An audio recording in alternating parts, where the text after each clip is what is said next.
নমস্কার বন্ধুরা, কে কোথা থেকে দেখছো আমার ভিডিওটা, সবাইকে আমার খুব অনেক অনেক অনেক ভালোবাসা ও অভিনন্দন। তাই আমি আজকে বড়ির আচার বানাবো রোদে শুকিয়ে বড়ির আচার বানালে অনেক দিন ঘরে রেখে খাওয়া যায়, খেতেও ভীষণ ভালো হয়।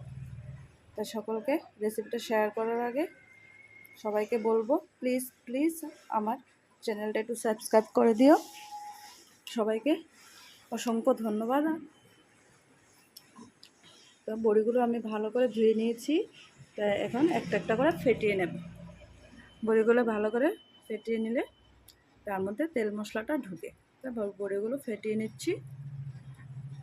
ভালো করে ফেটানো হয়ে গেলে তার মধ্যে নুন দিয়ে, কাঁচা তেল দিয়ে আর গুড় দিয়ে, আচার খেতে গুড়ের দিয়েই বেশি টেস্ট হয়, ভালো লাগে।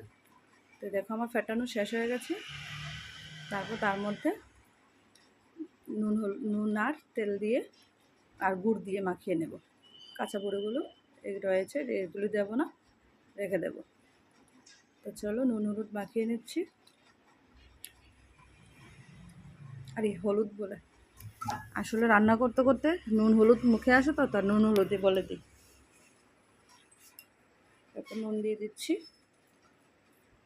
আর ছাদে সকালে এক রোদে হয়ে যাবে যদি রোদ্রটা করা থাকে। আর যদি এমনি নর্মালি টাকায় দাও তাহলে 2টা রৌদ্র লাগবে। 2টা রৌদ্র দিয়ে 2 দিন রৌদ্র দিলেই হয়ে যাবে। এটার কালারটা যখন শুকাবে, মশলা দিয়ে মাখাবো, তখন দেখবে কালারটা কি দারুণ আসে, খেতেও ভীষণ ভালো হয়। চুলায় জাল করা আচার থেকে এই আচারটা খেতে অনেক দিন ভালো লাগে, প্লাস ঘরে অনেক দিন রাখা যায়। তাই এরকম মাখিয়ে নিচ্ছি। আমি ব্যালকনির সামনে, ছাদে আর গেলাম না, ব্যালকনির সামনে রোদ দিয়ে দেবো। এই লঙ্কাগুলো অপশনাল, আমি ভালোবাসি তাই দিচ্ছি। লঙ্কাগুলোর মধ্যে একটা নুন ঝাল আর কাঁচা তেলের একটা ফ্লেভার আসে, সর্ষের তেলের, তাই দিচ্ছি। খেতে ভালো লাগে।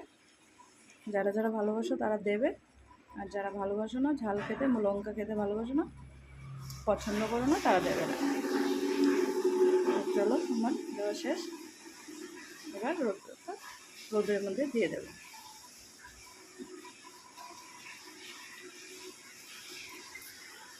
কারা কারা রোদে শুকানো আচার খেতে ভালোবাসো কমেন্টে বলবে।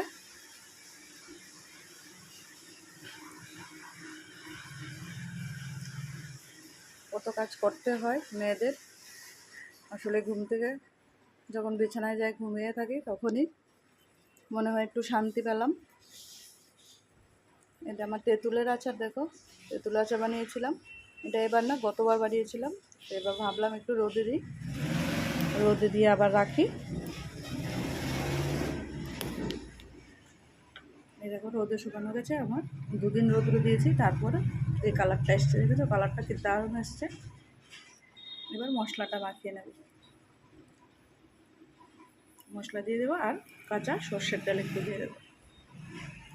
কাঁচা সর্ষের তেল দিয়ে হালকা মাখিয়ে এক রোদে হয়ে যাবে, আর বেশি রোদ্র লাগবে না মোটামুটি। আর বড়োগুলো শুকিয়ে গেছে, তো একটা রোদেই দেবো।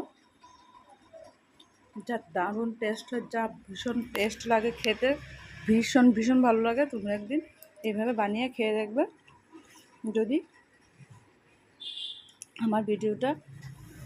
আমার এই রেসিপিটা কারোর উপকারে আসে, তো প্লিজ, আবার বলছি সবাইকে, প্লিজ প্লিজ আমার চ্যানেলটা একটু সাবস্ক্রাইব করে দিও।